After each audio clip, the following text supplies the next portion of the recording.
Jana Eschbach is standing by live at that news conference. Jana? Yes, we just saw Caitlin, her family, a lot of supporters show up right now. You can see there are quite a few people here tonight. They're going to be speaking in just a moment. Caitlin's family was encouraging people on Facebook to show up to support her with what they called a walk away from detractors. So looks like any minute now she'll be stepping up to the microphone, surrounded by her family. And we are hearing some people scream things out of cars driving by that are not supportive. But again, this is a pro-Kate, free Kate movement, and we're about to hear from Kate for the first time. Jana, have you seen any people like on the other side, any protesters to this news conference there, besides the people driving by? Well, you know, Sebastian's a pretty small town, and when you're driving around having lunch here or you know, stopping at the gas station, people will approach us. And probably the best statement we heard all day was from a gentleman at the cashier. He said, there are no winners here.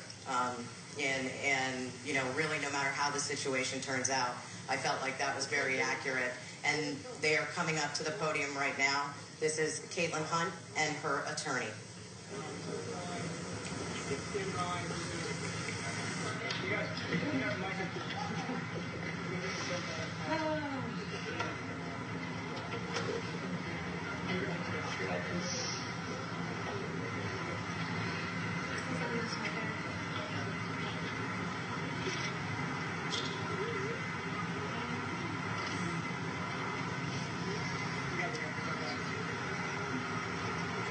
They're waiting for channel.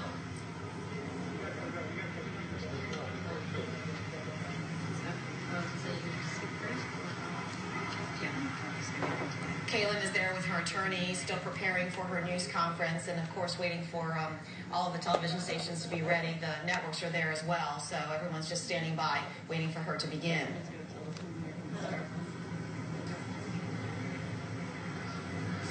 And you know, it really brings into the picture just, you know, how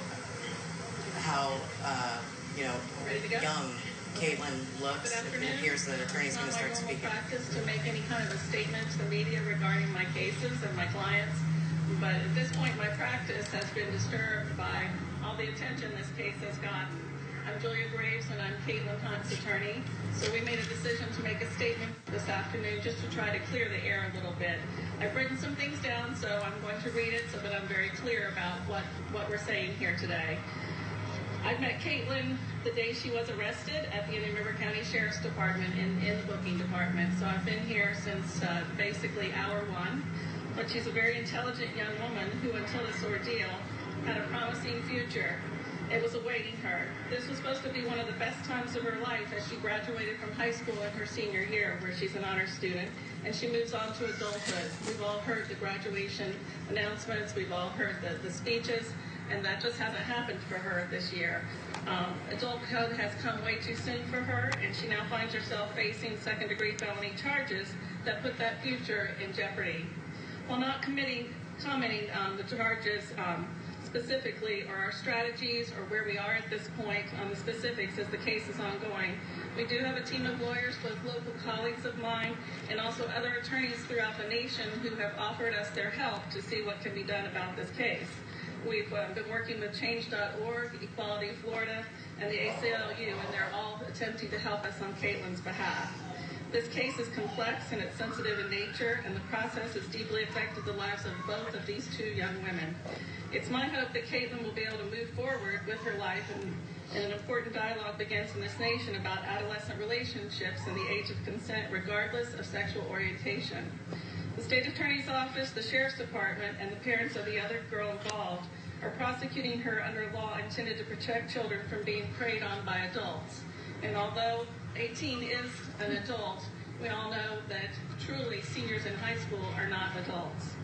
As the attorney for Caitlin, although there are different statements out there in the media, We have never, ever requested that the charges be completely dropped. We have suggested since the day of her arrest that we're willing to enter a plea to a misdemeanor charge with appropriate punishment that will allow everyone to move on and not dwell on this for their entire lives.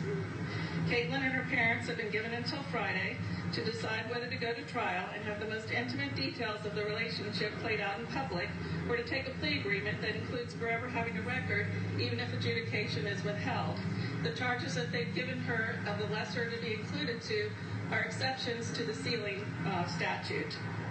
In addition, with the sex offender conditions, Caitlin would be subjected to sitting in group counseling meetings with legitimately convicted sex offenders that the law was truly meant for. It's our position that this is a misapplication of the law that will destroy the lives of 2 high school teenagers while doing nothing to truly serve justice. With the deadline coming up, at this time we hold out hope that common sense will prevail and the damage that's already been done will be mitigated by halting any felony prosecution. We are concerned for the emotional welfare of both of these teenagers under the stress of these avoidable circumstances. Unfortunately, the intimate details are a public record, and this is a humiliation few of us could have endured in our high school years. Caitlin is being prosecuted for engaging in behavior that is both fairly innocuous and extremely common. Such behavior occurs every day in tens of thousands of high schools across the country, yet those students are not facing felony convictions. And in Florida, the lifetime consequences of a felony conviction and potential lifelong branding as sex offenders. This is a life sentence for behavior by teenagers that is all too common, whether they are male or female, gay or straight. High school relationships may be fleeting, but felony convictions are forever.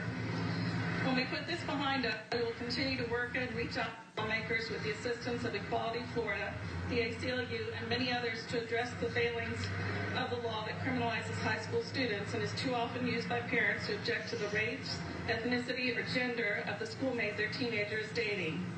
Other states like Georgia have changed this to either a misdemeanor or no crime at all on a first offense, just counseling in a class in Wisconsin. We need to be more progressive here in the state of Florida. While effective laws are certainly needed to protect Florida's children from sexual predators, one cannot seriously maintain that Caitlin's behavior was predatory. Application of this law to Caitlin's conduct is an example of the troubling trend in Florida and across the country of criminalizing teenagers. The school-to-prison pipeline is filled with students whose behavior is better addressed by school officials and parents, not the criminal justice system. We do not need to turn teenagers into convicted felons who are prevented from then later contributing meaningfully to society because of unjust convictions. Even if Caitlin is able to avoid the sex offender registration, a felony like this, one being offered of child abuse, will harm her for the rest of her life, damaging her employment prospects and even her right to participate in the community as a citizen and possibly her right to vote. We're just thanking everyone for all the support that they've given to Caitlin, and she's not going to be making any statements to the media at this time until we know if she's taking the plea or the case is over. So I appreciate everyone. Thank you. Can you talk to us a little bit about the Romeo and Juliet line? How this could have potentially helped her if it wasn't being geared, it's not geared towards children. Can you talk a little bit about the line? Thank you. The Romeo and Juliet law is applied as far as the sentencing goes only. It's not something that can get her out of the case. It is applied where there's a number of years between the parties, and it does fit this situation. But we have to be able to prove, and everyone has to be able to agree, and the judge has to decide that the behavior was consensual and there was no coercement, persuasion, or things that were done that were not voluntary. So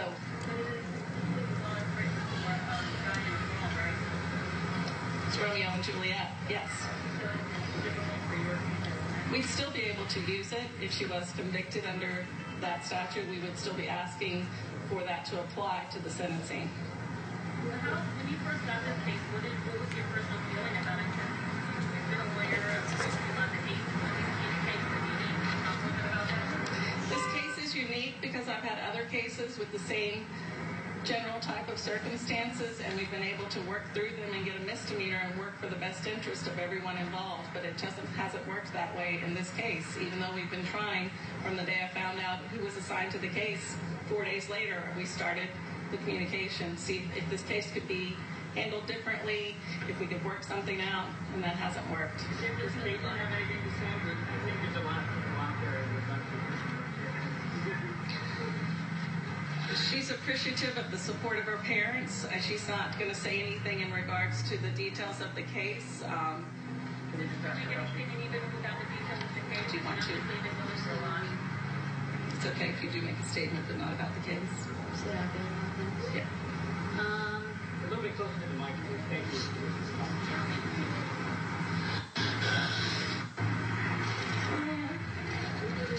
She's better not making statements, but thank you. It's a really tough time for her, and I don't think this is something she asked for, to have this much media attention, but when it came to the point where she's still facing felonies, I think her parents had no choice but to try to move forward with something to try to make a difference and try to make a change, because this is their child, and this is her future, and that's why all of you all are here today. When you talk about her future, I'm curious, is it a very difficult decision to make here, because what potentially could happen is something could linger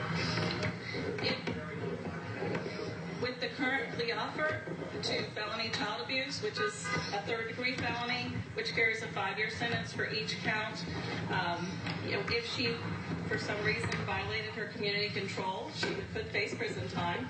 But also, the child abuse is one of the exceptions to the Florida sealing statute, so it would always be on her record. Any time anyone ever did any kind of a background check or looked her up, you're going to find that she was charged and pled to felony child abuse. Whether there's a withhold of adjudication or not, it doesn't matter. so how does that do you really make it? Well, Caitlin would like to go into the nursing field, and I don't think that anybody's going to hire someone who has a child abuse felony, whether they're adjudicated or not, and it will be there forever. There's no way to get rid of it under the current plea offer. And so is that pressure to take? What is that? That's pressure to maybe take our chances and go to trial, and that's a decision that we're going to be making in the next 2 days. And my other question, and you may have already answered this, I'm sorry. I realize. That's all right.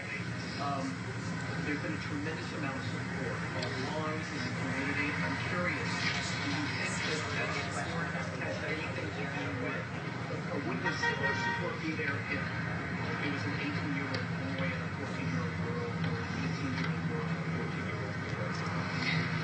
I'm not sure if it would be the same amount of support, because I've seen so many of those that don't have to take the felony charge.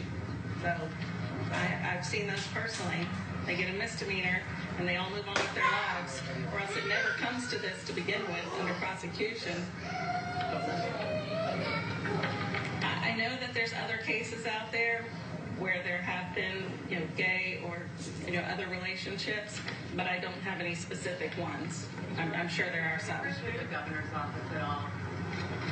We haven't really done anything to pressure anybody. We didn't even start doing anything until we got the final plea offer last Thursday and told that there was no further negotiations and we would be receiving nothing else. We've been extremely quiet from February 16th until last Thursday. And then Caitlin and I have been extremely quiet until today. But I needed to be able to put some statement out there to be able to move on with our normal daily lives. State Attorney Colton said that they recently tried a number of cases that were 18-year-old males. All right, well, we're going to pull back from this right now. If I can get out of the... What have you got to say to the families of 18-year-old and 19-year-old? Well, that took a plea deal on something like that? All right, we're going to be wrapping up the coverage of this news conference. There, Julia Graves, the attorney for Kate Hunt, talking about a promising future for this honor student in jeopardy right now, and they still have not made a decision whether or not to take that plea deal, the deal